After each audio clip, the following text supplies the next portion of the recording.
আসসালামু আলাইকুম ওয়া রাহমাতুল্লাহ। আবার দ্বিতীয়বার সালাম। আসসালামু আলাইকুম ওয়া রাহমাতুল্লাহ। মাশাআল্লাহ, কেমন আছেন আপনারা? আলহামদুলিল্লাহ, আলহামদুলিল্লাহ রাব্বিল আলামিন, ওয়াসসালাতু ওয়াসসালামু আলা রাসূলিহিল কারীম ওয়া আলা আলিহি ওয়া সাহবিহি ওয়া আহলি বাইতি আজমাইন। দীর্ঘ 1 বছরের অধিক সময় পরে আজ আবার আপনাদের সামনে আমি হাজির হতে পেরে আল্লাহ তাআলার শুকরিয়া আদায় করছি। আলহামদুলিল্লাহ। প্রিয় কুমিল্লাবাসী, এখানেই তো এই ময়দানেই গিয়ে দাঁড়িয়ে বলেছিলাম ইনশাআল্লাহ কুমিল্লা বিভাগ হবে এবং কুমিল্লা নামেই বিভাগ হবে। আমাদের ভাইয়েরা এখানে বলেছেন আমরা যদি সরকার গঠন করি তাইলে এটা করব কিনা। যেহেতু ঘোষণা দিয়েছে এটা আমাদের পবিত্র দায়িত্ব। আল্লাহর ফয়সালা, অন্য কেউ যদি সরকার গঠন করে আমরা এটা করতে বাধ্য করব। হ্যাঁ, 18 কোটি মানুষের দেশ, 4টা বিভাগ ছিল, বেড়ে বেড়ে 8টা হয়েছে, 10টা হবে, 12টা হবে, কোনো সমস্যা নাই, কিন্তু কুমিল্লা বিভাগ বাস্তবায়ন হতে হবে।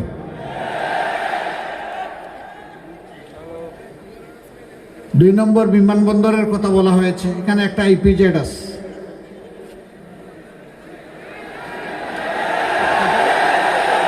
এর সাথে বিমানবন্দরের সম্পর্ক ওতপ্রোতভাবে জড়িত। হাত আছে পা নাই, তার কোনো মানে আছে? হাতও থাকতে হবে, পাও থাকতে হবে, তা না হয় মানুষটা সুস্থ থাকবে। একটা আরেকটা সম্পূরক ইনশাল্লাহ হবে। তবে শর্ত হচ্ছে বিমানবন্দর চালু হওয়ার পরে কুমিল্লা থেকে ঢাকা আসা যাওয়া বাই রোড কমাইয়া বিমানটাকে বাঁচাইতে হবে। এই শর্ত যদি পূরণ হয় ইনশাল্লাহ হবে। তবে আমি বিশ্বাস করি ইপিজেডকে যদি আন্তর্জাতিক মানে উন্নীত করা যায় তাহলে শুধু দেশি নয়, বিদেশিরাও এখানে ইনশাল্লাহ হুমড়ি খেয়ে পড়বে এবং তারা স্বাভাবিকভাবেই চলাচলের জন্য এয়ার সার্ভিসকে চয়েস করবে। আর অনেক দাবি আপনাদের আছে, সবগুলাই সঙ্গত। আমরা একটাই কথা দিচ্ছি, আমরা কোনো এলাকাকে কোনো নামের কারণে, পূর্ব কোনো অযৌক্তিক ধারণার কারণে আমরা অবশ্যই তাদের হক থেকে বঞ্চিত করব না ইনশাআল্লাহ।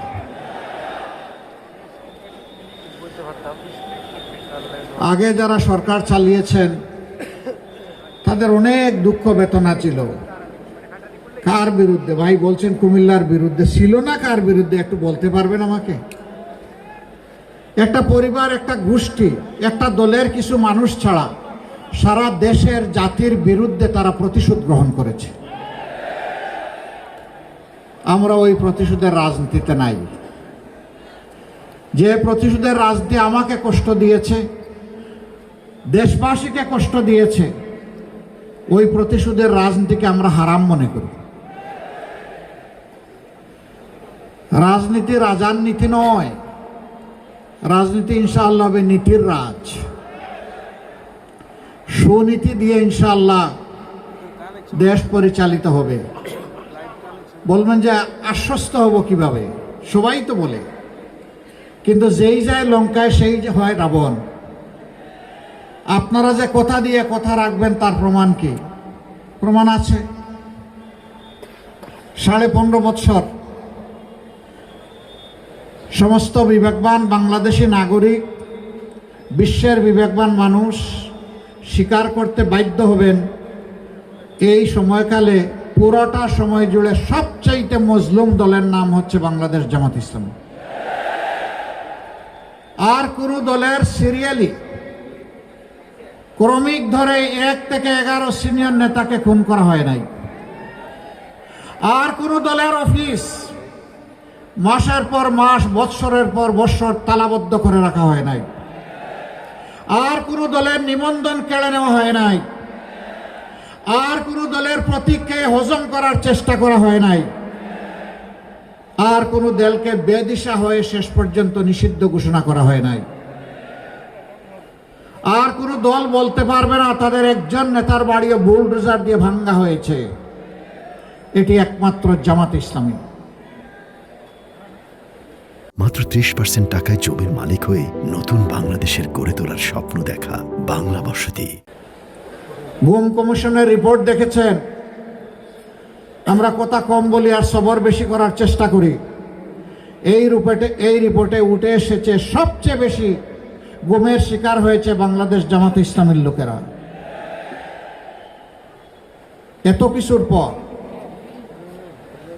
আল্লাহ রাব্বুল আলামিন শহীদানের রক্ত আর মজলুম জনগণের চোখের পানি কবুল করে আমাদের বুকের সন্তান যুব সমাজের নেতৃত্বে 24 আগস্টের বিপ্লব যখন সফল হলো, যেটাকে আমরা 36 জুলাই বলে থাকি, সেদিন প্রথমেই আমরা উচ্ছ্বাস প্রকাশ করলাম না, আমরা মিছিলে উত্তাল হলাম না, স্লোগান দিলাম না, আমরা আল্লাহ তাআলার এই নিয়ামতের জন্য সেজদায় পড়ে শুকরিয়া আদায় করলাম। তারপরেই দেশবাসীকে ভাঙ্গা বিধ্বস্ত অফিসে দাঁড়িয়ে আমরা জানিয়ে দিলাম আমরা কারো উপর থেকে প্রতিশোধ গ্রহণ করব না। তবে যারা ভিকটিম এবং ভিকটিম ফ্যামিলি, তারা যদি ন্যায় বিচারের জন্য আদালতের আশ্রয় নেন, আমরা তাদেরকে সর্বাত্মক সহযোগিতা করব, কিন্তু আইন আমরা হাতে তুলে নেব না। আমরা কথা দিলাম আর্থিকভাবে আমাদের চাইতে ক্ষতিগ্রস্ত আর কেউ হয় নাই, কিন্তু তাই বলে আমরা কারো কাছ থেকে চাঁদা নেব না, চাঁদাবাজি করব না। কারণ চাঁদা ভিক্ষার চাইতেও নিকৃষ্ট। ভিক্ষা হালাল, কিন্তু চাঁদা হারাম। আমরা কথা দিয়ে কথা রেখেছি। আমরা বলেছিলাম আমরা মামলা দিয়ে নিরীহ মানুষকে হয়রান করব না, মামলা বাণিজ্য করব না। আমরা করি নাই, আমরা আমাদের কথা রেখেছি।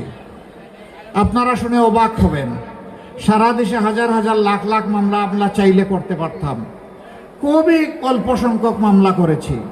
এর মধ্যে 8টা মামলায় আসামি মাত্র 1 জন করে। কারণ আমরা বলে দিয়েছিলাম একজন নিরীহ নাগরিক যেন আমাদের মামলার আসামি না হয়। দ্বিতীয় জন খুঁজে না পাওয়ার কারণে একজনকে আসামি করা হয়েছে। আমরা জানি না ন্যায় বিচার পাবো কিনা, কিন্তু আমরা নিশ্চিত আদালতে আখেরাতে ন্যায় বিচার পাবো ইনশাআল্লাহ।